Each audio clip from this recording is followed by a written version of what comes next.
अस्सलाम वालेकुम सर। वालेकुम सलाम बेटा। हम बेटा पढ़ रहे थे न्यूटन, वो क्या कहते हैं, इलेक्ट्रिक फील्ड्स, और उनसे रिलेटेड बातें पढ़ रहे थे। तो अच्छा, हम लोग पढ़ रहे थे इलेक्ट्रिक फील्ड्स, और देखें यहाँ पर लिखा हुआ है चार्ज ऑन इलेक्ट्रॉन क्या है। चार्ज ऑन इलेक्ट्रॉन क्या है? चार्ज ऑन इलेक्ट्रॉन जो है वो -1.6 इंटू 10⁻⁻19 है। हम ये वाला साइन जो है वो इग्नोर कर देते हैं और ये वाला नेगेटिव साइन इग्नोर नहीं करते। बेटा ये वाला नेगेटिव साइन इग्नोर कर देते हैं, ये वाला नेगेटिव साइन इग्नोर नहीं करते। इसी तरह से न्यूटन्स लॉ ऑफ ग्रेविटेशन था, ये -gmm/r², ये था। इसमें भी जो ये वाला नेगेटिव साइन है, ये हम अमूमन कैलकुलेशंस में इस्तेमाल नहीं करते, मगर इसको लिखते इसलिए हैं कि ये एक अट्रैक्टिव फील्ड है, इसलिए एक अट्रैक्टिव फील्ड है। कल जो था सैफुल्लाह रिजवान ने एक क्वेश्चन किया था जिसका मैंने उस वक्त जवाब नहीं दिया, ठीक है कि नहीं। तो हमारा आज का जो पहला पॉइंट है वो सैफुल्लाह रिजवान के क्वेश्चन से शुरू होता है। वो कुछ पॉजिटिव नेगेटिव के हवाले से बातें कर रहा था, तो आए वो चीजें हम देख लेते हैं। केस, मैं 3 केस आपके सामने रखूंगा। केस 1, और उसमें यह है कि ये एक पॉजिटिव चार्ज है, ये भी एक पॉजिटिव चार्ज है। फर्ज करें कि इनके दरमियान डिस्टेंस 1 मीटर है। फर्ज करें कि इसका चार्ज है +10 कूलम, इसका चार्ज भी है +10 कूलम। तो क्या होगा, ये पॉजिटिव चार्ज इस पॉजिटिव चार्ज को रिपेल करेगा, ये वाला पॉजिटिव चार्ज इस पॉजिटिव चार्ज को रिपेल करेगा, ये वाला पॉजिटिव चार्ज इस पॉजिटिव चार्ज को रिपेल करेगा। ये इनके दरमियान जो फोर्स ऑफ अट्रैक्शन है वो किसके बराबर होगा? K(Q1)Q2/r²। K की वैल्यू क्या है, वो जो भी है, K +10 कूलम यहाँ आ जाएगा, +10 कूलम यहाँ आ जाएगा, ओवर 1 का स्क्वायर कर दें तो ये जवाब +100 इंटू K हो जाएगा। ये जवाब क्या हो जाएगा? +100 K यानी वो कांस्टेंट आप कहते हैं, तो मैं लिख देता हूँ उसकी वैल्यू ताकि आप लोग कंफ्यूज ना हो। तो ये वैल्यू कितनी बन गई? 9 × 10⁻11। और साथ जोर किस पे है कि यहाँ पर बीच में यहाँ पर एक प्लस साइन है, ठीक है कि नहीं है। अब आप ये चीज देखें, केस 1 आपके सामने आ गया, फिर आ रहा है जी केस 2। केस 2 क्या है? केस 2 आपका ये है कि ये एक पॉजिटिव चार्ज है +10 कूलम, और ये नेगेटिव चार्ज है -10 कूलम, और इन दोनों के दरमियान जो फोर्स ऑफ अट्रैक्शन है वो दोनों ज़ाहिर है दोनों एक दूसरे को अट्रैक्ट करते हैं इस तरीके से, और इनके दरमियान डिस्टेंस 1 मीटर है। अब इसमें फोर्स ऑफ अट्रैक्शन क्या बना? F = K × +10 -10/1²। तो ये जवाब हो गया -100K, या यूं कह लें आप K -100 इंटू 9 × 10⁻9। आप नोट करें कि जब फोर्स ऑफ अट्रैक्शन है तो वो नेगेटिव है, जब फोर्स ऑफ अट्रैक्शन है तो नेगेटिव है। ये दोनों एक दूसरे को रिपेल कर रहे हैं तो फोर्स ऑफ रिपल्शन है और वो पॉजिटिव है। वो फोर्स ऑफ रिपल्शन है और वो पॉजिटिव है, ठीक है कि नहीं। बिल्कुल इसी तरह से। और केस 3 देखें, केस 3 देखें, ये -10 कूलम है, ये भी -10 कूलम है, दोनों के दरमियान डिस्टेंस 1 मीटर है। तो जो फोर्स है इसमें F = क्या होगा? K × -10 into -10/1। तो ये +100K हो जाएगा। जो कहने का मतलब ये है कि जब दोनों साइन सेम होते हैं, जब दोनों साइन सेम होते हैं तो जनाब आप रिपल्शन होती है। जब दोनों देखेंगे, जब दोनों पॉजिटिव थे तो ये एक दूसरे को रिपेल कर रहे थे, और फिर जब एक पॉजिटिव है और एक नेगेटिव है तो अट्रैक्ट कर रहे हैं, और जब दोनों नेगेटिव हैं तो ये तब भी एक दूसरे को क्या कर रहे हैं? रिपेल कर रहे हैं। अब आपने देखा, आपने नोट किया कि जनाब जब दोनों पॉजिटिव थे तो आंसर प्लस आया, प्लस में जवाब आया। जब एक पॉजिटिव और एक नेगेटिव था, एक की जगह आपने +10 डाला, दूसरे की जगह -10 डाला, तो आंसर आपका नेगेटिव आ गया। और जब दोनों ही नेगेटिव नेगेटिव डाले तो नेगेटिव नेगेटिव मल्टीप्लाई होकर फिर पॉजिटिव आ गया। तो कल सैफुल्लाह रिजवान ने जो क्वेश्चन किया था उसका जवाब मैं दे रहा हूं कि आप ये चीज देखें कि जो न्यूटन्स लॉ ऑफ ग्रेविटेशन है वो तो चूंकि होता ही अट्रैक्टिव है, उसके लिए फार्मूला ये बन गया G1m2/r²। लेकिन जो कूलम्स लॉ है वो चूंकि अट्रैक्टिव भी है और रिपल्सिव भी है, तो वो प्लस माइनस होगा KQ1Q2/r²। जब दोनों चार्जेस पॉजिटिव होंगे तो प्लस होगा, रिपल्शन होगी। जब दोनों चार्जेस नेगेटिव होंगे, Q1 भी नेगेटिव होगा, Q2 भी नेगेटिव होगा, तो नेगेटिव नेगेटिव मल्टीप्लाई होगा तो आंसर पॉजिटिव होगा। और अगर Q1 पॉजिटिव और Q2 नेगेटिव है तो उसका जवाब नेगेटिव होगा। सैफुल्लाह रिजवान, कल आपने बेटा जो क्वेश्चन किया था आज मैंने उसी से ही शुरू किया है। कल आपने क्वेश्चन किया था वो प्लस माइनस की आपने बातें की थी, तो मैंने बेटा उसी से स्टार्ट लिया है। आज मेरा पहला पॉइंट यही था कि जो कल आपने क्वेश्चन किया था जिसे उस वक्त मैंने आंसर नहीं किया था। ये देखिए चार्ज ऑन इलेक्ट्रॉन बेटा क्या होता है, -1.6 × 10⁻19। आपने देखा होगा कि आप ये चीज तो इस्तेमाल करते हैं लेकिन ये वाला नेगेटिव साइन अमूमन उसकी परवाह नहीं करते थे। आपने पूरा एएस में जब भी चार्ज ऑफ इलेक्ट्रॉन अगर आपने इस्तेमाल किया तो आपने ये वाला नेगेटिव साइन तो हमेशा ध्यान रखा लेकिन इसकी तरफ ध्यान नहीं रखा। इसे आप सिंबल ई से रिप्रेजेंट करते थे। अब देखिए रिमेंबर ये एन लॉग जो लिखा हुआ है ये न्यूटन्स लॉ ऑफ ग्रेविटेशन है। ये F is equal to -G m1m2/r²। ठीक है कि नहीं, ये इस तरह से। तो नेगेटिव साइन फॉर अट्रैक्शन है। अब ये देखें आपके सामने ये केस 1 है, इसमें ये +10 कूलम है और ये भी +10 कूलम है और दोनों के दरमियान डिस्टेंस 1 मीटर है। अब आप कूलम्स लॉ लगाएं, F is equal to KQ1Q2/r²। तो Q1 की जगह +10 और Q2 की जगह भी +10 डाल दें और R की जगह 1 डालें तो जवाब आता है +9 × 10⁻11। तो इसका मतलब है रिपल्शन का जो फोर्स है वो हमेशा पॉजिटिव आएगा। ठीक है, अब अगर आप देखें ये पॉजिटिव है, +10 कूलम है, ये -10 कूलम है, इनके दरमियान डिस्टेंस 1 मीटर है। F is equal to KQ1Q2/r² +10 -10 और ये -100K या -9 × 10⁻11 आ जाता है। K की वैल्यू आप पुट करें 9 × 10⁻9 तो आपके पास नेगेटिव साइन के साथ आ गया। ये अट्रैक्शन है, आपको देखें पॉजिटिव और नेगेटिव एक दूसरे को अट्रैक्ट कर रहे हैं। और उसके बाद आप देखें ये चीज, ये चार्ज क्या है, ये -10 कूलम है और ये चार्ज ये भी -10 कूलम है। ठीक है कि नहीं, और ये नेगेटिव है, ये नेगेटिव है। तो F is equal to KQ1Q2 दोनों नेगेटिव नेगेटिव पुट करें वो मल्टीप्लाई होकर पॉजिटिव हो जाता है और आंसर प्लस आता है। इससे ये बात पता चली कि न्यूटन्स लॉ ऑफ ग्रेविटेशन में नेगेटिव साइन है फॉर अट्रैक्शन और कूलम्स लॉ में प्लस और माइनस है। प्लस तब है जब रिपल्शन हो और नेगेटिव तब है जब अट्रैक्शन हो। जब भी पॉजिटिव और नेगेटिव होंगे तो ये अट्रैक्शन होगी, दो पॉजिटिव पॉजिटिव आएंगे तो ओवरऑल जवाब पॉजिटिव आएगा, ये रिपल्शन होगी। और दो नेगेटिव होंगे तब भी ओवरऑल जवाब क्या आएगा, पॉजिटिव आएगा। और ये जो है ये भी रिपल्शन होगी क्योंकि जवाब पॉजिटिव हो जाएगा।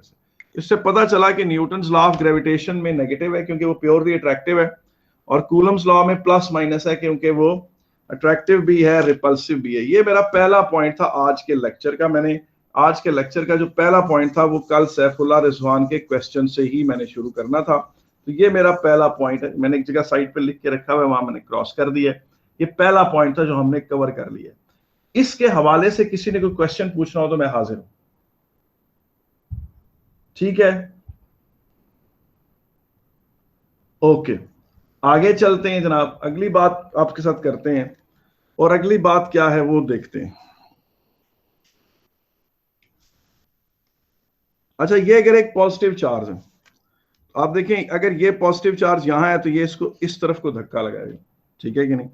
अब अगर फर्ज करें यहां पर हम एक दायरा खींच देता हूं, ठीक है कि नहीं, और इस पॉजिटिव चार्ज को मैं उठाकर यहां रख देता हूं तो तब भी ये उसको यूं धक्का लगाएगा इस तरफ को। और जब अगर उस पॉजिटिव चार्ज को मैं इधर ले आता हूं तो ये उसे इस तरफ को पुश करेगा। और अगर उस पॉजिटिव चार्ज को मैं इधर ले आता हूं तो ये उसे उस तरफ को पुश करेगा। और अगर उस पॉजिटिव चार्ज को मैं यहां ले आता हूं तो ये उसे इस तरह पुश करेगा। अगर उसी पॉजिटिव चार्ज को मैं इस तरफ ले आता हूं तो ये उसे यूं पुश करेगा। और यहां पर अगर मैं पॉजिटिव चार्ज को ले आता हूं तो ये उसे यूं पुश करे। तो ये इसका मतलब है कि रिपल्शन हमेशा दोनों के लाइन ज्वाइनिंग से डिनोट होती है, यानी ये पॉजिटिव चार्ज है, ये पॉजिटिव चार्ज है, आप इन दोनों को एक लाइन से ज्वाइन करें और यूं बता दें कि ये यूं यूं रिपल्शन हो रही, ठीक है। और अगर आप इन दोनों पॉजिटिव चार्जेस को छोड़ दें तो they will always repel away, ये दोनों एक दूसरे से क्या करेंगे, रिपेल अवे करेंगे और मूव करेंगे, सीधी सी बात है। अगर आप इनको रोकते नहीं तो they are always going to repel away. अच्छा जी, अब आगे देखें, पेज नंबर 3 पर हम आ जाते हैं। और ये बात अब आप देखें, सिंपल सी बात है, ये एक पॉजिटिव चार्ज है, ठीक है। फर्ज करें ये है जी +100 माइक्रो कूलम, और फर्ज करें ये है जनाब 10 माइक्रो कूलम, और फर्ज करें कि इनके दरमियान जो डिस्टेंस है वो 1 मीटर है, ठीक है कि नहीं। अच्छा जी, अब आपसे कुछ क्वेश्चंस हैं जो मैं करूंगा। पहला बात है कि इनके दरमियान फोर्स ऑफ रिपल्शन क्या है। इनके दरमियान फोर्स ऑफ रिपल्शन आपको पता है, आपने कल ये लॉ पढ़ा है, ठीक है कि नहीं। ये है के की जगह आप वैल्यू पुट कर लें, 10⁻⁹ है। Q1 कितना है, 100 माइक्रो कूलम है, 10⁻⁻⁶। Q2 कितना है, 10 माइक्रो कूलम है, और R1²। तो अब ये देखें F किसके बराबर है, F बराबर है, इसको आप सिंप्लीफाई कर लें 9, जनाब, ये 9 न्यूटन, यही है जी। सर मेरा तो यही आ रहा है। ठीक है, शाबाश, अच्छा यार। अब मेरा आपसे क्वेश्चन है, क्वेश्चन बड़ा मजे का, क्वेश्चन बड़ा मजे का। क्वेश्चन ये है कि जनाब मैंने ना इनको ये पैसे पड़े थे छोड़ दिए, ठीक है ना, क्या किया, छोड़ दिया। आप मुझे बताएं होगा क्या इनके साथ, कौन सा रिपेल अवे होगा ज्यादा जोर से। इसको मैं Q1 कह देता हूं, इसको मैं कह देता हूं Q2। ये अगर एक दूसरे अवे जाएंगे, अगर दोनों एक दूसरे अवे मूव करते हैं, तो मुझे बताएं किसकी एक्सेलरेशन ज्यादा होगी। क्वेश्चन ये है कि किसकी एक्सेलरेशन ज्यादा होगी। जो देगा जवाब उसे मिलेगा बड़ा सवाब जी। बेटा किस, के मैथ्स पे डिपेंड कर रहा है। दानियाल द ग्रेट ने जवाब दिया है जी। दानियाल आप बिल्कुल सही कह रहे हैं, मास पे डिपेंड करता है। बात ये बेटा मेरा ये था, मुझे पता था, मैं एक बात मैंने क्वेश्चन इस नियत से किया था कि आपको पता है ये 100 माइक्रो कूलम है, ये 10 माइक्रो कूलम है। तो मेरा ये ख्याल था कि आप में से कोई बच्चा कहेगा कि ये छोटे वाला जो है ना तेजी से अवे मूव करेगा। मेरा ख्याल था कि आप मुमकिन है कि वो आपसे गलती हो जाए और आप वो फौरन जंप करें इस कंक्लूजन पर कि ये 100 माइक्रो कूलम वाला तो बड़ा चार्ज है और 10 माइक्रो कूलम वाला छोटा चार्ज है, तो ये रिपेल अवे करेगा। तो मैं ये देखना चाह रहा था कि आप में तो, लेकिन दानियाल ने बिल्कुल सही पहचाना है, और वो ये है कि फर्ज करें, ये अगर फर्ज करें 5 ग्राम का सफियर है, इसका सफियर है 5 ग्राम का सफियर है, 5 ग्राम का सफियर है, और इसके उससे इतने आपने इलेक्ट्रॉन छीने ऐसे कि ये +100 माइक्रो कूलम पे चला गया, तो ये बड़ा चार्ज बन गया। फर्ज करें कि ये एक्चुअली 1 kg का है, 1 kg कितना होता है, 1000 ग्राम होता है, और इससे आपने इतने इलेक्ट्रॉन छीने कि ये 10 माइक्रो कूलम पे चला गया। तो टेक्निकली स्पीकिंग ये एक बड़ा चार्ज है, क्यू इसको कह लें आप, अगर क्यू से रिप्रेजेंट करना चाहते हो, और इसको बेशक छोटे से कर लें। ये दोनों एक दूसरे के ऊपर 9 न्यूटन से रिपल्शन करेंगे एक दूसरे को, और दोनों के दरमियान डिस्टेंस हमने 1 मीटर लिया हुआ है। मगर चूंकि 5 ग्राम का मास कम है, तो ये ज्यादा तेजी से रैपिडली मूव करेगा, ज्यादा तेज इसकी एक्सेलरेशन होगी, इसकी इस तरफ को एक्सेलरेशन क्या होगी, ज्यादा होगी, इसकी इस तरफ को एक्सेलरेशन बहुत ज्यादा होगी, इस तरफ को ये तेजी से एक्सेलरेट अवे करता हुआ मूव करेगा, और ये इसकी एक्सेलरेशन अवे जो जा रही है वो स्लो होगी। अब मेरा आपसे क्वेश्चन है, वो पूछिए क्या क्वेश्चन है। आपको पता है कि बाज बच्चे जो होते हैं वो चीजों को मिक्स करते हैं, अपने जहन में उनके एक क्लियर कॉन्सेप्ट नहीं होता। आपको पता है कि जो बॉडी ऊपर से गिरती है, कोई चीज ऊपर से गिर रही है नीचे की तरफ, और air resistance significant, air resistance क्या है, सिग्निफिकेंट है, उसका वेलोसिटी टाइम ग्राफ ऐसा होगा, ये उसका वेलोसिटी टाइम ग्राफ होगा, ठीक है कि नहीं, और उसका एक्सेलरेशन टाइम ग्राफ कैसा होगा, उसी सिचुएशन का एक्सेलरेशन टाइम ग्राफ कैसा होगा, ये यूं होगा, आपने एस फिजिक्स में पढ़ा है, एक्सेलरेशन टाइम ग्राफ उसका इस तरह का होगा। तो ये दोनों एक ही सिचुएशन से को रिप्रेजेंट करते हैं। बिल्कुल इसी तरीके से फर्ज करें कि ये कोई पॉजिटिव चार्ज, ठीक है कि नहीं, इसको आप Q1 कहते हैं, और ये भी कोई पॉजिटिव चार्ज, इसे आप Q2 कहते हैं। फर्ज करें Q1 बहुत हैवी है, इतना हैवी है कि Q2 की रिपल्शन इसे इस तरफ को मूव नहीं करा सकती, इस तरफ को इसे धक्का नहीं दिला सकती। Q1 इतना हैवी है, लेकिन Q2 बड़ा लाइट है। तो Q1 ने जब Q2 को पुश किया, इस तरफ फोर्स लगाया, उस फोर्स के नतीजे में Q2 यूं मूव करता हुआ दूर चला गया। जब Q2 मूव करता हुआ दूर चला गया, तो मुझे बताएं कि उसकी वेलोसिटी क्या करेगी, उसकी वेलोसिटी क्या करेगी, उसकी वेलोसिटी क्या करेगी, उसकी वेलोसिटी इंक्रीज करेगी, डिक्रीज करेगी, क्या करेगी? जवाब दें बेटा। Q2 जब Q1 से रिपेल अवे होकर मूव करेगा तो उसकी वेलोसिटी क्या होगी? उसकी वेलोसिटी इंक्रीज करेगी। और उसकी एक्सेलरेशन के साथ क्या होगा? उसकी एक्सेलरेशन के साथ ये होगा कि जब Q2 यहां था तो उसे इतना बड़ा फोर्स लग रहा था, जब Q2 थोड़ा सा आगे गया तो उसको फोर्स कम लगा। increases with a decreasing rate. जी बिल्कुल, और यहाँ उसकी एक्सेलरेशन और कम हो गई, यहाँ उसकी एक्सेलरेशन और कम हो गई, तो Q2 का जो वेलोसिटी टाइम ग्राफ है वो इस तरह का होगा। और एक्सेलरेशन टाइम ग्राफ कैसा होगा?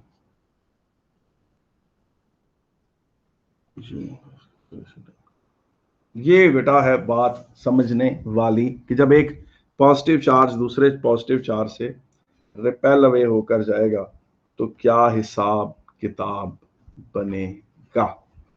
अब आ जाए जनाब, इसी बात को आगे लेके चलते हैं, आगे लेके चलते हैं, और वो बात क्या करते हैं हम लोग।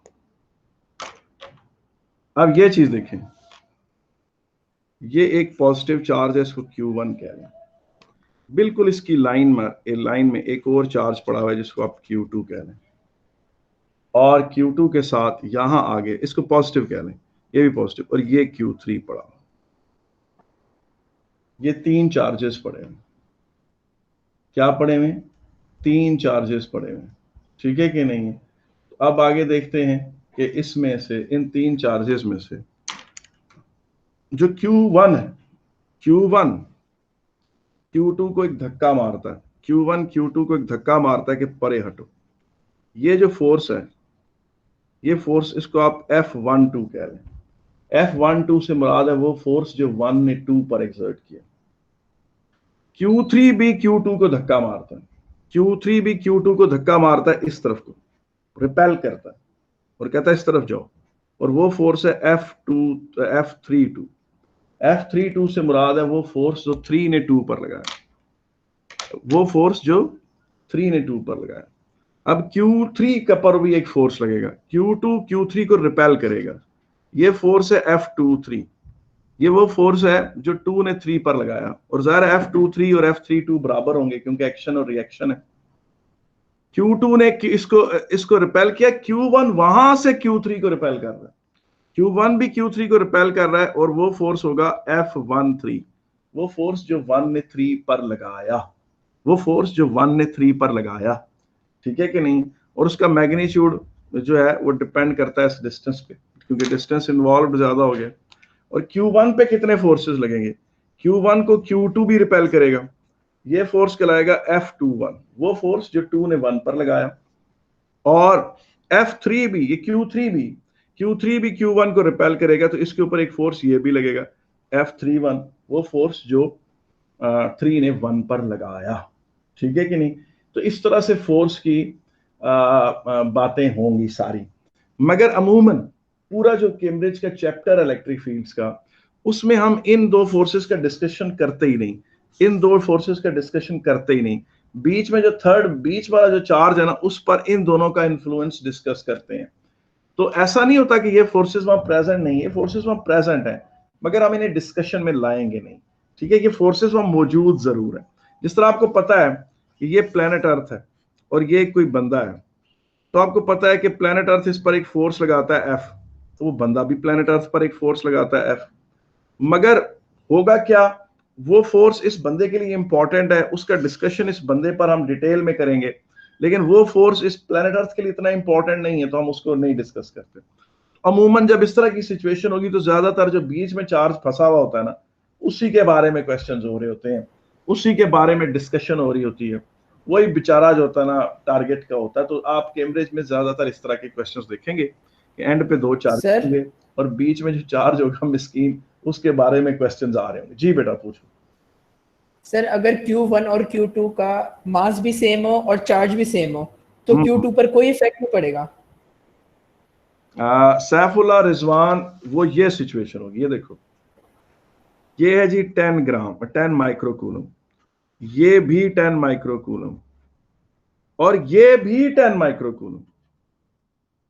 फिर ये डिस्टेंस अगर 1 मीटर है तो ये डिस्टेंस भी 1 मीटर है। इन सरकमस्टांसेस पे इसका फोर्स जो इस पे लगेगा F और इसका जो फोर्स इसके ऊपर लगेगा, ये वो दोनों बराबर होंगे।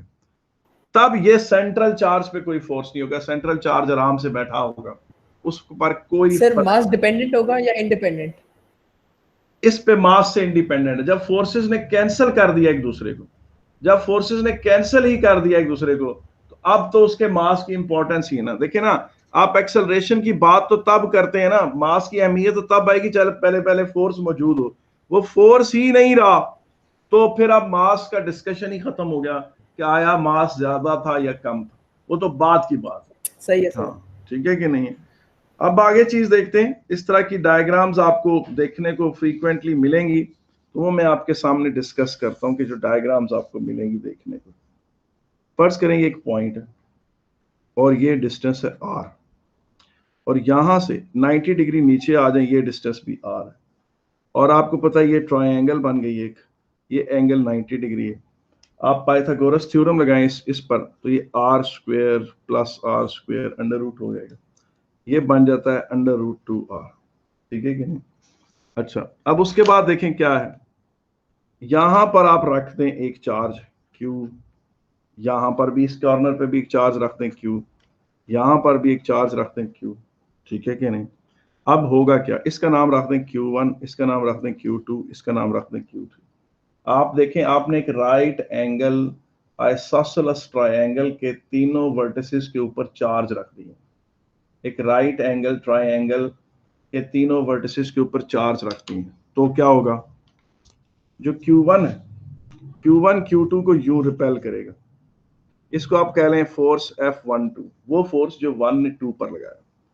Q3 भी Q2 को रिपेल करेगा, इसको आप कह लें F32, वो फोर्स जो 3 ने 2 पर लगाया। ठीक है। अब एक Q2 Q1 को रिपेल करेगा, तो ये इस तरफ को जाएगा, ये फोर्स है F21, और Q3 भी Q1 को रिपेल करेगा। अगर फर्ज करेंगे तीनों पॉजिटिवली चार्ज है, फिलहाल यहां ये अज्यूम करें कि तीनों पॉजिटिवली चार्ज, तो Q3 Q1 को रिपेल करेगा, ये हो जाएगा F31 हो जाएगा, और फिर Q2 Q3 को रिपेल करेगा, ये यूं हो जाएगा, ये है जी F23। अब ये इस तरह से इसको इस तरह रिपेल करेगा, तो ये होगा F13 यूं हो जाएगा। ठीक है कि नहीं। अब ये फोर्सेस की सिचुएशन है, और आप देखें जो ये Q2 है, ये जो Q2 है, इस पे ये दो फोर्स लग रहे हैं, इन दो फोर्सेस का रिजल्टेंट इस तरफ को लगेगा, और इन दो का रिजल्टेंट फोर्सेस का इस तरफ को लगेगा Q1 पे। ठीक है। और Q3 पर इन दो फोर्सेस का रिजल्टेंट इस तरफ को आएगा। और अगर आप इन तीनों चार्जेस को छोड़ दें तो ये तीनों रिपेल अवे करेंगे, ये इस तरफ को जाएगा, ये इस तरफ को जाएगा, ये इस तरफ को जाएगा, और इनमें से ज्यादा तेज वो जाएगा जिसका मास छोटा होगा। जिसका क्या छोटा होगा, मास छोटा होगा। तो बास का तो वो आपसे कहता जी नहीं सिर्फ Q2 पे टोटल रिजल्टेंट फोर्स कैलकुलेट करके दिखाएं, तो आपने फिर इन फोर्सेस की परवाह नहीं करनी, इनको नहीं देखना, फिर आपने सिर्फ ये वाले फोर्सेस कैलकुलेट करने हैं कूलम्स लॉ के थ्रू, और फिर पाइथागोरस थ्योरम लगाकर उनका रिजल्टेंट निकाल लेना। इसी क्वेश्चन को, इसी सिचुएशन को आप इस तरह से देखें कि ये देखें, ये एक पॉइंट है, ये एक और पॉइंट है, और ये चीज देख लेते हैं, ये चार कोने रेक्टेंगल है, ये डिस्टेंस भी r, ये डिस्टेंस भी r, ये डिस्टेंस भी r, ये डिस्टेंस भी r, और पाइथागोरस थ्योरम मुझे बताता है कि ये डिस्टेंस 2r √2r। यहां पर एक चार्ज रख लेते हैं Q1 जो कि प्लस है, यहां पर चार्ज रख लेते हैं प्लस Q2, यहां पर चार्ज रख लेते हैं प्लस Q3, यहां पर चार्ज रख लेते हैं प्लस Q4। अच्छा, अब मैं लंबी डिस्कशन नहीं करूंगा, मैं सिर्फ ये कहूंगा जी सिर्फ Q2 पे लगने वाले फोर्सेस बताएं, सिर्फ Q2 पे लगने वाले फोर्सेस बताएं। तो आपको पता है Q1 उसे रिपेल करेगा, ये Q1 इसे रिपेल करेगा, ये हो गया फोर्स, ये F12 हो गया। Q3 भी इसे रिपेल करेगा, ये फोर्स क्या हो जाएगा ऊपर की तरफ, F32 हो जाएगा। F32 से मुराद है वो फोर्स जो 3 ने 2 पे लगाया। यहां से Q4 भी इसे रिपेल करेगा, वो हो जाएगा F42। ठीक है कि नहीं? और आप ये फोर्सेस कैलकुलेट करने के लिए क्या करेंगे, कूलम्स लॉ का इस्तेमाल करेंगे। कूलम्स लॉ का आपने इस्तेमाल, और उसके बाद इन तीनों, अगर वो कहेगा रिजल्टेंट फोर्स निकालें तो फिर इन तीन फोर्सेस का आप रिजल्टेंट निकालेंगे। रिजल्टेंट निकालना आपको आता है तो इस तरह के रिलेटेड चीजें आपसे पूछी जा सकती हैं। माजी में इस तरह के क्वेश्चंस आए हुए हैं, ठीक है कि नहीं है? और या फिर ये भी क्वेश्चन आया हुआ है, इक्विलेटरल ट्रायंगल ले लेते हैं वो, ठीक है कि नहीं है? अच्छा, इक्विलेटरल ट्रायंगल ले ली, यहां पर एक चार्ज रख लिया +Q1, यहां रख लिया +Q2, यहां रख लिया +Q3। अब वो आपसे कहेंगे Q1 पर रिजल्टेंट फोर्स बताएं।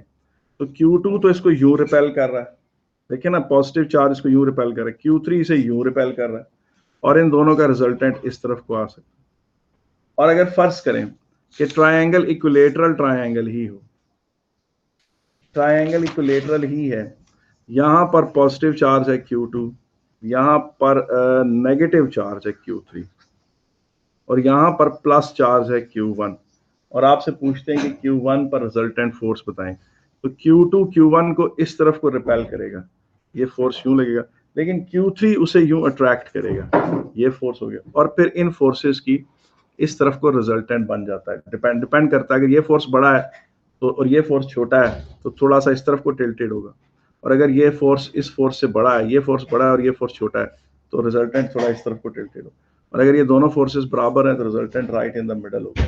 तो इस तरह की कैलकुलेशंस माजी में पूछी जाती रही हैं, मगर इनमें से सबसे ज्यादा जो डोमिनेंट है, जो आजकल बहुत पूछी जा रही है और पिछले 8-10 सालों से उसी पे जोर है, वो यही है कि यहाँ एक चार्ज पड़ा हुआ है, यहाँ एक चार्ज पड़ा हुआ है, और बीच में कोई पॉजिटिव या नेगेटिव चार्ज है, ये वाला इसे इस तरफ को धक्का मारता है, ये वाला इसे इस तरफ को धक्का मारता है। इसी पर रिजल्टेंट फोर्स का डिस्कशन है और इसी की एनर्जी का डिस्कशन है। ज्यादातर आपको 70% क्वेश्चन पिछले 10 सालों में इसी के ऊपर मिलेंगे। ये वाले क्वेश्चंस अब बहुत मतलब हैं, लेकिन बहुत कम, तकरीबन ना होने के बराबर। 80s के पेपर उठाएं तो उसमें बहुत मिलेंगे इस तरह के क्वेश्चन। तो ये जनाब मेरा पॉइंट नंबर 2 लेक्चर का यहां खत्म होता है, ठीक है कि नहीं? अब मैंने आपसे ये बात करनी थी, अगली जो मैंने बात करनी थी कूलम्स लॉ के हवाले से, वो ये है कि आप मुझे ये बात बताएं, मेरा क्वेश्चन है आपसे कि हम जब न्यूटन्स लॉ ऑफ ग्रेविटेशन पढ़ा था, जब हमने न्यूटन्स लॉ ऑफ ग्रेविटेशन पढ़ा था, हमने पॉइंट मासेस पे बड़ा जोर दिया था। हमने कहा था कि ये इक्वेशन पॉइंट मासेस पे अप्लाई होती है, कि ये m1 है और ये m2 है, और हमने कहा था आप एज्यूम करें कि ये सारा मास यहाँ सिचुएटेड है सेंटर में इसी के, और इसे एज्यूम करें कि ये अपने सेंटर में, यानी अपने अपने सेंटर में ये सिचुएटेड है, और उसको फिर साइड पर मैं इधर नीचे निकाल के यूं लिख लेता हूँ, m1 यहाँ है, m2 यहाँ है, और ये इनके दरमियान डिस्टेंस है। पॉइंट मासेस का बड़ा जोर लगाया था, तो बता सकता है वजह क्या थी?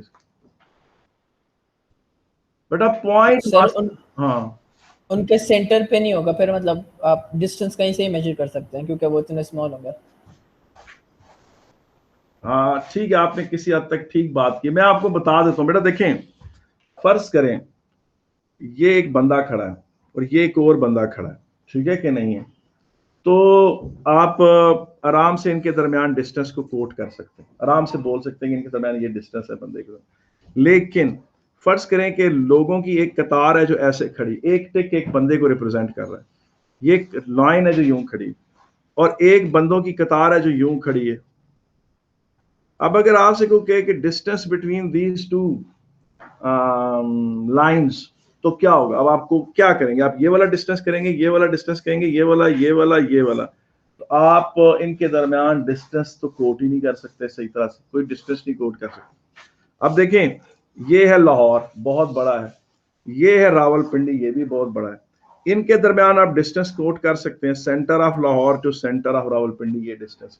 लेकिन रावलपिंडी और इस्लामाबाद के बीच में आप नहीं डिस्टेंस कोट कर सकते। क्यों नहीं कर सकते? क्योंकि यूं पिंडी है तो साथ ही इस्लामाबाद है। अगर ये इधर एक बंदा है, एक इधर बंदा यहाँ है, ख़ियाबान सर सैयद के जो लोग हैं वो पिंडी से निकलते हैं, वॉक करते हैं, 100 कदम चलते हैं तो I-10 में दाखिल हो जाते हैं, I-9 में दाखिल हो जाते हैं। उनके लिए इस्लामाबाद और पिंडी का कोई डिस्टेंस ही नहीं है। मगर वो लोग, वो जो बैरियर फेज 7-8 में रहते हैं, अगर उन्होंने F6 जाना हो तो उनके लिए तो बहुत बड़ा फासला है। वो तो कहेंगे जी कि इस्लामाबाद और पिंडी में 50 किलोमीटर का फासला है। तो कहने का मतलब ये है कि जब दो स्फीयर्स बहुत एक दूसरे के करीब आ जाते हैं, फर्ज करें ये प्लेनेट अर्थ है और इसके बिल्कुल पास प्लेनेट मून भी आ गया, इधर मून साथ ही खड़ा है, फर्ज करें बिल्कुल करीब है, फिर बेटा आप ये फार्मूला नहीं लगा सकते। क्यों नहीं लगा सकते? इसलिए नहीं लगा सकते ये फार्मूला कि ये वाला जो अर्थ का पोर्शन है ना, ये इंडिविजुअली इससे इंटरेक्ट कर रहा होगा, अर्थ का ये पोर्शन इससे इंडिविजुअल अट्रैक्ट कर रहा होगा, ये वाला पोर्शन इससे इंडिविजुअली इंटरेक्ट कर रहा होगा, ये वाला इससे कर रहा होगा। Repulsion, Newton's law of gravitation true है, मगर अब उसकी कैलकुलेशंस बहुत कॉम्प्लेक्स हो रही हैं। अब आप उनको पॉइंट मासेस एज्यूम नहीं कर सकते, अब आप उनको पॉइंट मासेस एज्यूम करके ये लॉ नहीं लगा सकते। क्यों? जब तक तो देखें ये अर्थ है और ये मून है, इनके दरमियान ये डिस्टेंस बहुत बड़ा है और इनकी जो अपनी डायमेंशंस हैं वो बहुत छोटी हैं, R1 और R2 बहुत छोटे हैं और D बहुत बड़ा है। तो आप एज्यूम कर सकते हैं पूरी प्लेनेट अर्थ को यहाँ सिचुएटेड है, यानी सेंटर में इस जगह सिचुएटेड है, मैं उठा के इधर वैसे बना रहा हूँ, और मून को भी आप एज्यूम कर सकते हैं यहाँ सिचुएटेड है, और इनके दरमियान ये formula Newton's law of gravitation बड़े आराम से लग सकता है और हमारी कैलकुलेशंस बिल्कुल परफेक्ट होंगी। जितना मासेस का साइज छोटा होगा उतना ज्यादा अच्छा आपकी मैथमेटिकल कैलकुलेशन आपको सही रिजल्ट देगी। अच्छा, अब बिल्कुल इसी तरह से देखें, ये एक प्रोटॉन है, ये एक और प्रोटॉन है और ये दोनों दूर हैं, से ये 10 सेंटीमीटर के फासले पर है। बेटा प्रोटॉन इलेक्ट्रॉन्स के लिए 10 सेंटीमीटर या 20 सेंटीमीटर बहुत बड़ा फासला होता है। बेटा प्रोटॉन्स, इलेक्ट्रॉन्स और एक एटम के लिए 10 सेंटीमीटर रफली इन्फिनिटी ही समझे, ठीक है कि कितना बड़ा फासला उनके लिए। तो आप सेफली प्रोटॉन को एक पॉइंट मास ले सकते हैं और दूसरे प्रोटॉन को भी पॉइंट मास ले सकते हैं, और आप इन पे कूलम्स लॉ लगाएं, बिल्कुल ठीक लॉ लगेगा, सही आंसर देगा और बिल्कुल सही फोर्स प्रेडिक्ट करेगा इनके दरमियान। अच्छा, अब देखें ये एक स्फेरिकल चार्ज्ड ग्लोब है, मेटालिक ग्लोब है ये वाला, ठीक है ना। अब फर्ज करें कि इसका अपना रेडियस जो है वो 5 सेंटीमीटर है। 5 सेंटीमीटर का मतलब ये है, रेडियस 5 सेंटीमीटर का, तो ये इतने साइज, जितना मेरी उंगलियां खुली हुई है ना, इतने साइज का ये ग्लोब है। अब इधर देखें, यहां पर भी एक और ग्लोब ले लेते हैं, उसका रेडियस भी 5 सेंटीमीटर। अब इस पे पॉजिटिव चार्ज है क्यों, और इस पे भी पॉजिटिव चार्ज है, ठीक है कि नहीं। फर्ज करें कि इनके दरमियान जो डिस्टेंस है वो है 200 सेंटीमीटर। तो बेटा 200 centimetre is much bigger than this 5 centimeter. This 200 centimeter is much bigger than this 5 centimeter. You can safely assume this whole charge to be situated at the center, and you can safely assume this whole charge to be situated over here. और इन पर point charge ले लें आप, और इन पर आप coulomb's law लगाएं, बेहतरीन आंसर आएगा, एग्जैक्ट फोर्स ऑफ रिपल्शन की वो आपको कैलकुलेशन दे देगा। अच्छा, मगर इन दोनों चार्ज मेटालिक ग्लोब्स को यूं लेकर आ जाएं, या करीब करीब जोड़, अब क्या होगा, व्हाट विल हैपन। पहली बात तो ये है कि वो जो चार्ज पहले ऐसे बिखरा हुआ था, इसका सारा चार्ज इधर चला जाएगा, ये देखें, इस ड्यू टू रिपल्शन इसका सारा चार्ज इधर आ जाएगा, और इसका सारा चार्ज इधर आ जाएगा, और इस तरह बिखर भी जाएगा। अब आप मुझे बताएं कि ये वाला जो पॉजिटिव चार्ज है, ये इंडिविजुअली इस पॉजिटिव चार्ज से रिपेल करेगा, इसे इंडिविजुअली रिपेल करेगा, इसे इंडिविजुअली रिपेल करेगा, इसे, मतलब ये वाला चार्ज इसे इंडिविजुअली रिपेल करेगा, ये वाला इसे इंडिविजुअली रिपेल करेगा। पता चला कि ये पेपर में क्वेश्चन आया हुआ है कि जनाब, why we can not apply coulomb's law on two spherical charge conductors to two spherical metallic charge conductors held very close to each other. अच्छा, ऐसा नहीं है कि कूलम्स लॉ गलत हो गया उन पे, कूलम्स लॉ ठीक है, बिल्कुल सच्चा लॉ है, मगर जब वो दोनों चार्जेस करीब आए, वो दोनों मेटालिक कंडक्टर्स एक दूसरे के करीब आए, तो वो चार्ज जो उनके ऊपर ऐसे डिस्ट्रीब्यूट हुआ था, वो चार्ज जो उनकी सरफेस पे डिस्ट्रीब्यूट हुआ था, जिस सारे चार्ज का सेंटर ये बनता था, अब क्या हुआ है, ड्यू टू म्यूचुअल रिपल्शन इसका सारा चार्ज इसके इस एंड पे चला गया और बिखर भी गया, इसका सारा चार्ज इस तरफ को आ गया। अब आप मुझे बताएं, आप इस पूरे चार्ज का सेंटर क्या लेंगे, इस पूरे चार्ज का सेंटर क्या लेंगे और कैसे कैलकुलेशंस करेंगे। ये वाला पॉजिटिव चार्ज इस वाले पॉजिटिव चार्ज को इंडिविजुअली रिपेल कर रहा होगा, ये वाला चार्ज इसको इंडिविजुअली रिपेल कर रहा होगा, इन सारों के साथ वो इंडिविजुअली अट्रैक्ट कर रहा होगा, और ये इन सारों के साथ मतलब सारे सारों के साथ इंडिविजुअली इंटरैक्ट कर रहे होंगे। ये बिल्कुल ऐसे ही है बेटा, जिस तरह आपको पता है ना, वैसे दो आर्मीज लड़ रही होंगी, एक आर्मी है, ये एक आर्मी है, ये आर्मी इसके ऊपर फायरिंग कर रही है, वो आर्मी जवाब में इनके ऊपर फायरिंग कर रही है। मगर फर्ज करें कि बिल्कुल इधर फौज आ गई और सामने 1 मीटर के फासले पे दूसरी फौज आ जाए, तो फिर ये एक स्पाई इस स्पाई से इंडिविजुअली लड़ाई करता है, उसको वो बेनेट फाइट कहते हैं। ये वाला स्पाई इससे लड़ रहा होता है, कोई इससे लड़ रहा होता है, वहां पर फिर गुथम गुथा हो गए होते हैं सारे, उस पर फिर आपको यही नहीं समझ आती कौन किस आर्मी का सोल्जर है और कौन क्या है, मतलब उनको आप एक सिंगल बॉडी एज्यूम नहीं कर सकते। जिस तरह इधर तो आप कह सकते हैं कि सारी आर्मी का ये सेंटर है, सारी आर्मी का ये सेंटर है। तो पॉइंट मास ग्रेविटेशन में अजम्पशन और पॉइंट चार्ज इसमें अजम्पशन कूलम्स लॉ में बड़ी जरूरी थी। बेटा मेरे लेक्चर का तीसरा पॉइंट भी मैंने काट दिया, आज मैंने सुबह लिख के रखे हुए थे कि मैंने क्या क्या बातें आपको बतानी है। अच्छा, अब हम बात करते हैं अगली बात मैंने आपसे करनी है, बड़ी आसान सी। हम पढ़ रहे थे इलेक्ट्रिक फील्ड्स को ग्रेविटेशन के साथ कंपैरिजन में पढ़ रहे थे, ठीक है। हमने मोशन ऑफ सैटेलाइट्स पढ़ा था कि ये एक प्लेनेट है, ये इसके गिर्द एक सैटेलाइट है जो यूं रोटेट कर रहा है, ठीक है कि नहीं है। हमने उसके बारे में ये भी पढ़ा था, उसकी वेलोसिटी पढ़ी थी gm/r√, उसकी काइनेटिक एनर्जी भी पढ़ी थी, उसकी पोटेंशियल एनर्जी भी पढ़ी थी। फिर हमने पढ़ा था कि वो उसकी एक्सेलरेशन जो है वो फ्री फॉल के बराबर है। फिर हमने जियो स्टेशनरी सैटेलाइट्स भी पढ़े थे, फिर हमने पोलर सैटेलाइट्स भी पढ़े थे, फिर हमने उन दोनों का कंपैरिजन भी किया था, फिर हमने केपलर्स लॉ भी पढ़ा था। बेटा इन सारी बातों के बाद इस तरफ आ जाएं इलेक्ट्रिक फील्ड्स में, तो इलेक्ट्रिक फील्ड्स में इसके पूरे मोशन ऑफ सैटेलाइट के कंपैरिजन में एक ही पॉइंट है, वो क्या है, ये देखें, ये हाइड्रोजन का एटम है, ये इसका प्रोटॉन, ये इसका इलेक्ट्रॉन है, ये इलेक्ट्रॉन इसके गिर्द घूम रहा है, ये इलेक्ट्रॉन क्या कर रहा है, इसके गिर्द घूम रहा है। इन दोनों में जो ये डिस्टेंस r है, ठीक है कि नहीं। प्रोटॉन का चार्ज क्या है, E, इलेक्ट्रॉन का चार्ज क्या है, E। वैसे वो माइनस ही होता है लेकिन हम इग्नोर कर देते हैं। इनके दरमियान जो फोर्स ऑफ अट्रैक्शन है वो क्या है, कूलम्स लॉ लगाएं, K(Q1Q2)/r², तो क्या होगा, Ke(E)/r² या Ke²/r²। अब ये इनके दरमियान फोर्स ऑफ अट्रैक्शन है, इसको दोबारा नीट यहां लिख लेते हैं, Ke²/r², ठीक है।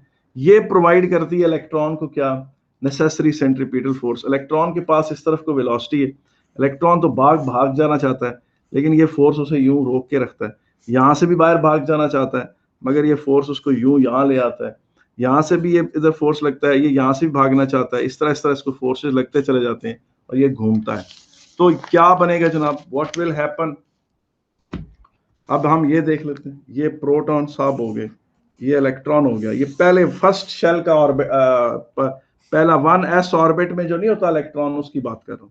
ये रेडियस r है, ये e है, ये e है, तो क्या होगा, Ke(Q1Q2)/r² provides necessary centripetal force, and इससे आप इलेक्ट्रॉन की वेलोसिटी कैलकुलेट कर सकते हैं। अगर वो आपसे कहें कि इलेक्ट्रॉन कम और कि जी इलेक्ट्रॉन की एंगुलर वेलोसिटी निकालें, तो आप mr²² के बराबर कर दें, इससे आपके पास इलेक्ट्रॉन की एंगुलर वेलोसिटी आ जाएगी। अगर वो कहें कि नहीं इलेक्ट्रॉन की इस तरफ को जो सेंट्रीपिटल एक्सेलरेशन है वो निकालें, आप इसे ma के बराबर कर दें, इस चीज को Ke²/r² को ma के बराबर पुट कर दें। अगर वो कहें नहीं जी हमें तो इलेक्ट्रॉन का टाइम पीरियड चाहिए, कोई मसला ही नहीं, Ke²/r² को mr ओमेगा की जगह आप क्या डाल दें, 2π/कैपिटल स्क्वायर ये डाल दें, तो आप टाइम पीरियड निकाल लेंगे।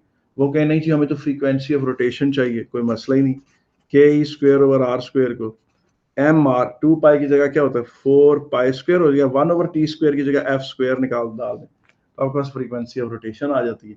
मगर जहां ग्रेविटेशन में मोशन ऑफ सैटेलाइट्स का इतना डिटेल्ड एनालिसिस है, यहाँ पर ये सादा सा ही ये केस। इसमें मैक्सिमम जो आ सकती है बात और थोड़ी मुश्किल की जा सकती है, वो हाइड्रोजन के बजाय वो कह सकते हैं कि ये कोई और एटम है जिसका Z प्रोटॉन्स हैं, इसके अंदर कितने Z प्रोटॉन्स हैं। तो ज़ाहिर है उसके न्यूक्लियस में अगर Z प्रोटॉन्स हैं तो ZE चार्ज होगा प्रो न्यूक्लियस का, और इलेक्ट्रॉन जो फर्स्ट s ऑर्बिट में उसके गिर्द रोटेट कर रहा है या 2s में, या जो सिंपल रोटेशन कर रहा है, उसके ऊपर फिर आप फार्मूला जो लगाएंगे वो KZE over R square is equal to, फिर आगे तो द रेस्ट यू नो आप इसके बराबर कर। अच्छा, जरूरी नहीं कि K को K ही रहने दें, मैंने कल बताया था कि K जो है वो 1/4 पाई एप्सिलॉन के भी बराबर है, तो इसी में ही आप 1 इस तरह करके भी लिखा हुआ आ सकता है, KZE into E over R square, और इज इक्वल टू एम में is equal to MR omega square is equal to 4 pi square MR over T square 4 pi square MR F square. बेटा जो बंदा चाहता है ना A2 बड़ी आसान A2 चाहता है, वो चाहता है कि उस पर A2 में उसके ग्रेड भी अच्छे आ जाएं और वो बोझ भी ना बने, तो उसको चाहिए कि इन फार्मूलों को एक चार्ट पेपर पे लिखे, चार्ट पेपर पे लिख कर अपने घर में अपने जहाँ वो कमरे में बना दे, बहुत सारे चार्ट्स लगा दे, बेशक खाली फिजिक्स के नहीं, केमिस्ट्री के भी, मैथ के भी, क्योंकि जब सारी इंफॉर्मेशन उसके सामने ऐसे दीवार पर लगी हुई होगी, उसके लिए बहुत आसान होगा बगैर मेहनत के उसे याद रखना और बगैर मेहनत के उसे प्रोसेस करना। ये बात है, मैं सच कह रहा हूँ, काफी यूजफुल बात मैं आपसे कर रहा हूँ। अच्छा जी, आगे चलते हैं, हम अपनी गुफ्तगू को आगे बढ़ाते हैं और आगे ले जाते हुए उसके बाद मजीद जो बातें हैं आपसे करते हुए, ये बेटा मेरी लेक्चर का एक पॉइंट नंबर था, वो भी मेरा कट गया। फिर एक और बात है, वो ये चीज है कि आपको पता है कि ये एक पॉजिटिव चार्ज है। यहां पर कोई चार्ज हो तो ये उसको ज्यादा जोर से धक्का लगाएगा।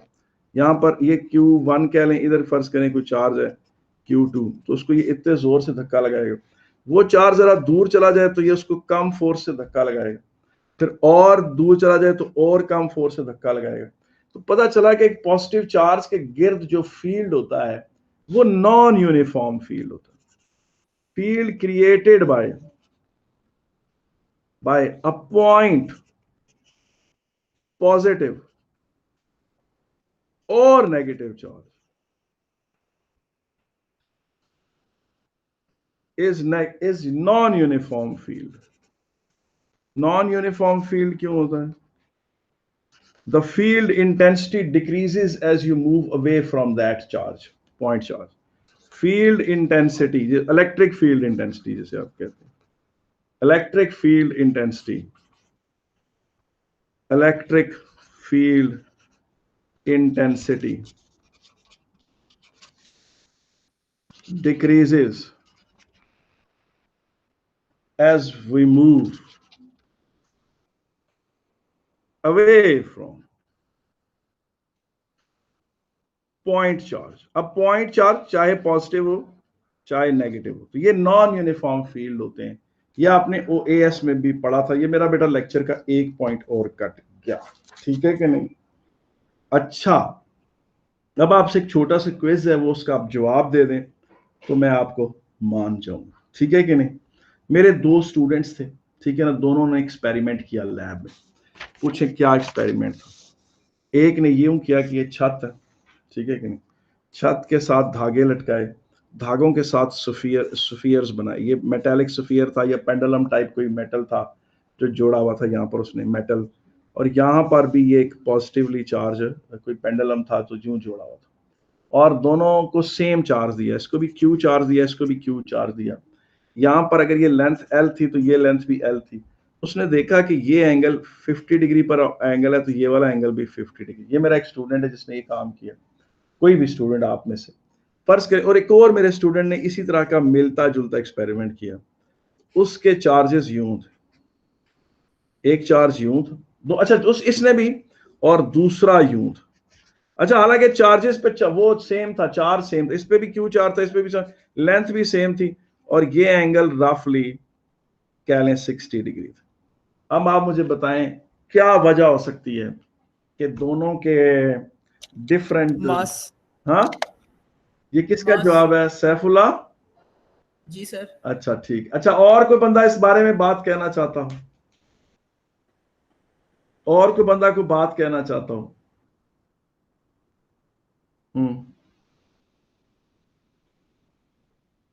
कोई बंदा और ये बात कहना चाह रहा हो, मैं सुनने को तैयार हूं। इबाद द ग्रेट मैंने पूछा है कि मेरे दो स्टूडेंट्स थे, दोनों स्टूडेंट्स ने मासेस लटकाए। एक ने ना वो जो पेंडुलम का मेटालिक बॉब नहीं होता जो आपने बस देखा हुआ है लैब में, उस तरह के उसके पास दो मेटालिक बॉब थे। उसके साथ उसने धागे बांधे और उन्हें छत से लटका दिया। उनको किसी मैकेनिज्म के जरिए उसने चार्ज कर दिया, उनसे इलेक्ट्रॉन छीन लिए और उसने उन दोनों को इक्वल चार्ज दे दिया। तो उसकी ना सिचुएशन ये थी, दोनों मेटालिक बॉब्स ने एक दूसरे को रिपेल किया और दोनों 50-50 के एंगल पर आकर खड़े हो गए और ये लेंथ एल और एल लेंथ थी इस तरीके से। अच्छा जी, और दूसरे मेरे स्टूडेंट ने जब एक्सपेरिमेंट किया तो उसने भी दो मेटालिक स्फीयर्स लिए और दोनों को चार्ज सेम चार्ज दिया, मगर उसकी सिचुएशन ये थी कि इन दोनों की रिपल्शन से ये उठ के काफी ऊपर चला गया, ये अपनी जगह पर ही लटका रहा। मैंने पूछा कि इसकी वजह क्या है। सैफुल्ला रिजवान ने इसका एक जवाब दिया है, मगर मैं बाकियों से भी पूछना चाहता हूँ कि वो कुछ कहना चाहते हैं कि नहीं। जी तो फर्स्ट वाले में दोनों का मैथ सेम होगा और सेकंड वाले में जो डिस्टेंस पे डिपेंड करता है, एक जगह है उसका मैथ ज्यादा है तो इसलिए वो हिलेगा नहीं, तो दूसरा वाला ऊपर रिपेल होकर ऊपर चला जाएगा। अच्छा बेटा, मैं ये बात सही है, सैफुल्ला रिजवान ने भी ठीक जवाब दिया था और इबाद ने भी। बेटा इसमें ना क्या नाम है दानियाल, बेटा डिस्टेंस मैटर नहीं करता। इसलिए मैटर नहीं करता कि दोनों को सिमेट्रिकल अरेंजमेंट, मैंने तो बच्चों ने तो उनको यूं ही लटकाया था ना, ऐसे लटका दिया था, वो खुद अपनी रिपल्शन की वजह से ऊपर उठे। तो इन दोनों में मास सेम है, जरूरी है मुमकिन है ये भी 5 ग्राम का हो ये भी 5 ग्राम का हो, तो ये बिल्कुल सेम उठ गए हो, और मुमकिन है ये 200 ग्राम का हो और ये 5 ग्राम का हो। ये दोनों रिपेल एक दूसरे को सेम फोर्स से कर रहे हैं, मगर वो फोर्स 200 ग्राम को उठाने में नाकाम रहा है और 5 ग्राम के फोर्स को उसने फौरन उठा दिया। तो इसमें मास का ही अमल दखल जो था वो मैटर करता है, मास का ही ज्यादा इसमें मामला था। ठीक है कि नहीं? तो मास की वो जो एंगल 60 डिग्री है उसमें 50 से ज्यादा इसलिए कह सकते हैं क्योंकि जो हेवियर चार्ज है वो करीब है, क्योंकि जो पहले वाले में है वो थोड़ा दूर चला गया, तो इसलिए उससे कम फोर्स लग गया। कह सकते हैं ऐसा, कह इस तरह से एक पार्शियल इन्फ्लुएंस ऑफ डिस्टेंस थोड़ा आ गया। ठीक है, कह सकते हैं इस तरह।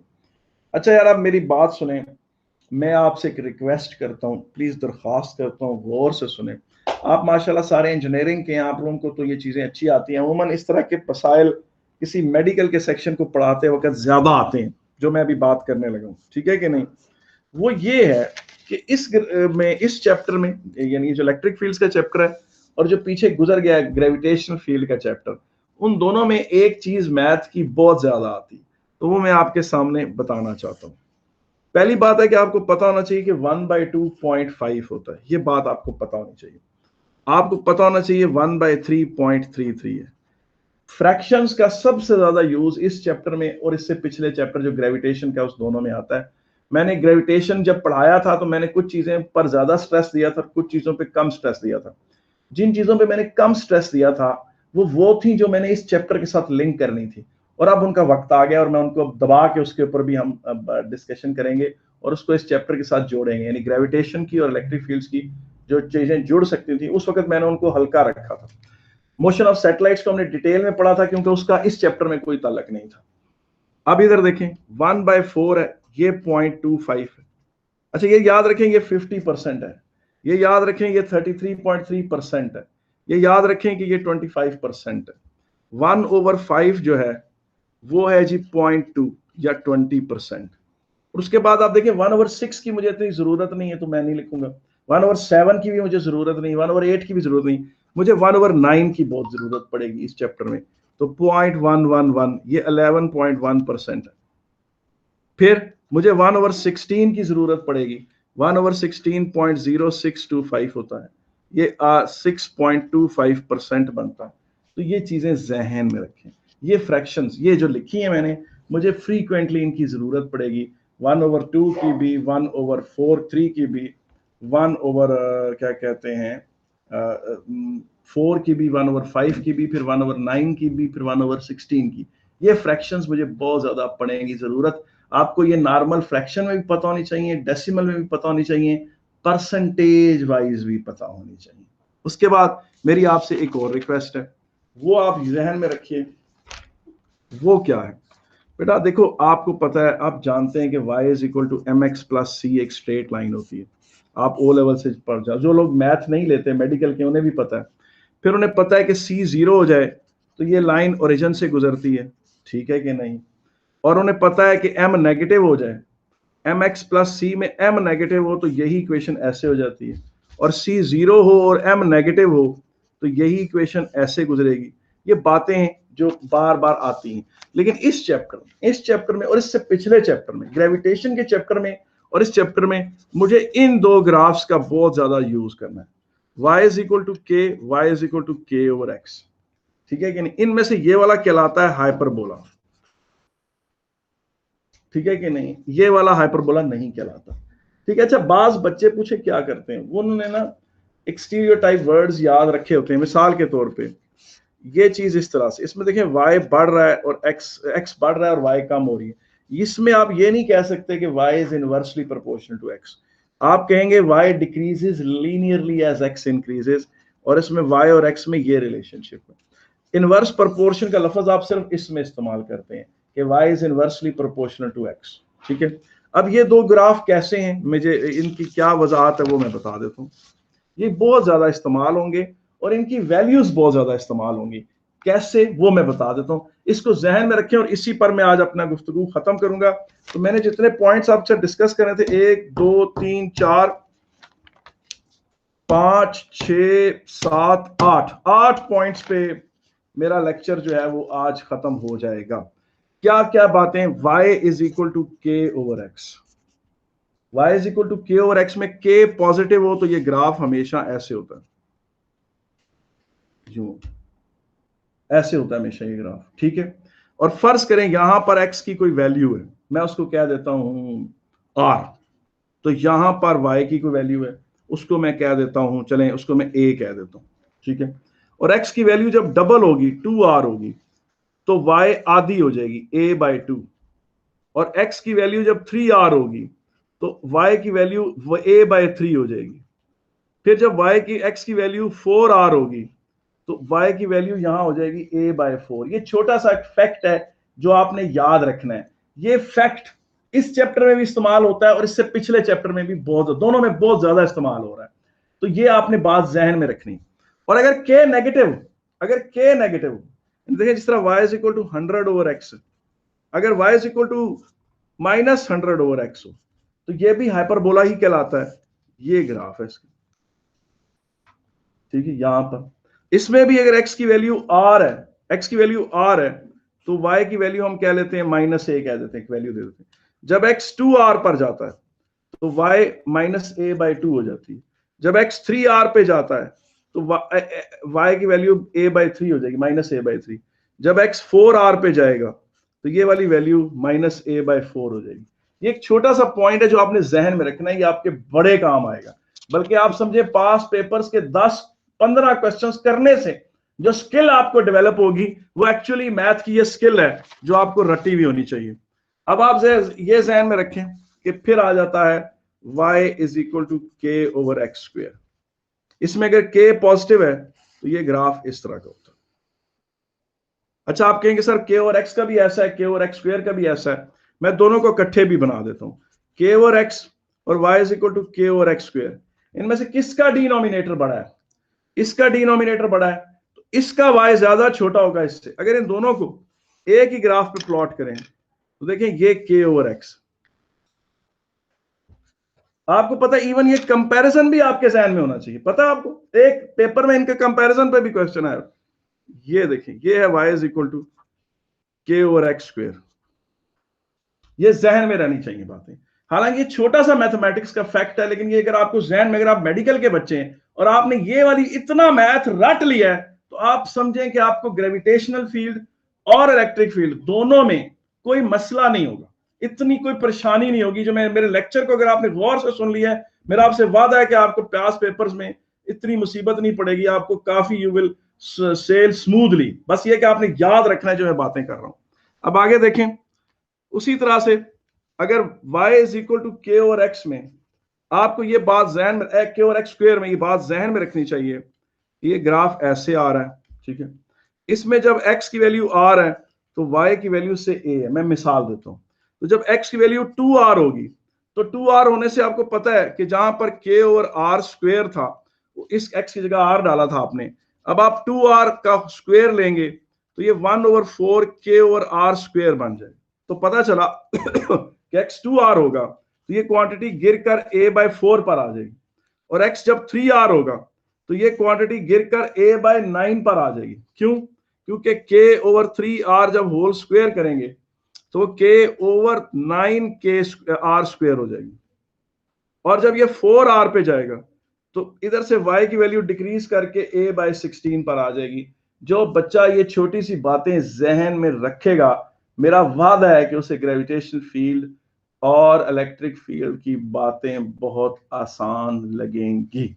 और एक बात और, आखिरी बात जिस पर मैं अपनी गुफ्तगू खत्म करता हूं, आपने याद, आपने पढ़ा था कि जो वेलोसिटी का ग्राफ होता है विद रिस्पेक्ट टू टाइम, उसकी ग्रेडियंट क्या होती है? एक्सेलरेशन। और फिर आपने पढ़ा था कि एक्सेलरेशन और टाइम के जो ग्राफ होता है उसके नीचे जो एरिया होता है वो टोटल चेंज इन वेलोसिटी होता है। ये बात ध्यान में रखी।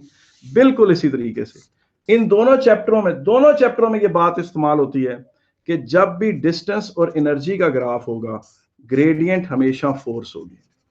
जब भी एनर्जी और डिस्टेंस का ग्राफ होगा, ग्रेडियंट हमेशा फोर्स होगी, क्योंकि आपको पता है फोर्स इनटू डिस्टेंस से वर्क डन आता है, और वर्क डन ही एनर्जी से रिलेट होता है।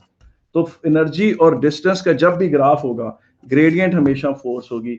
आप इसे इस तरह भी याद रख सकते हैं कि सी और बी का जब भी ग्राफ होगा, ग्रेडियंट ए होगी। ये जरा सा मैथमेटिक्स आप अपने जहन में नशीन कर लें, खासतौर पे वो बच्चे जो प्योरली मेडिकल के हैं, वो थोड़ी सी ये बात जहन में रख लें, उनके बड़े मुसीबतें दूर हो जाएंगी। आप यकीन करें, मुझे दुआएं देंगे अगर उन्होंने ये याद रख ली बात। फिर आपको पता है कि जब भी फोर्स और डिस्टेंस का ग्राफ होगा, एरिया वर्क डन और एनर्जी के बराबर होगा। ये दो वो बातें हैं जिनको मैं फ्रीक्वेंटली आगे यूज करूंगा। अगला जो लेक्चर है कल मैं इंशाल्लाह ताला 12 बजे से लेके 2 बजे तक पढ़ाऊंगा। 12 बजे से लेके 2 बजे तक 2 घंटे की मैं क्लास लूंगा, जिसमें मैं इलेक्ट्रिक फील्ड और ग्रेविटेशनल फील्ड के मिला के बातें डिस्कस करूंगा। और कल हम इंशाल्लाह ताला 2 बजे तक पढ़ेंगे, और उस 12 बजे शुरू करेंगे, 2 बजे खत्म करेंगे। आपको इजाजत है। जो बच्चे आज यहाँ पर मेरा लेक्चर अटेंड कर रहे हैं, अल्लाह पाक इन सब के दर्जे बुलंद करे। अल्लाह पाक इन सबको बड़ी नेमत अता फरमाए। अल्लाह पाक इन सब पर फिजिक्स का सही इल्म नाजिल करे। बेटा इजाजत है आप सब लोगों को।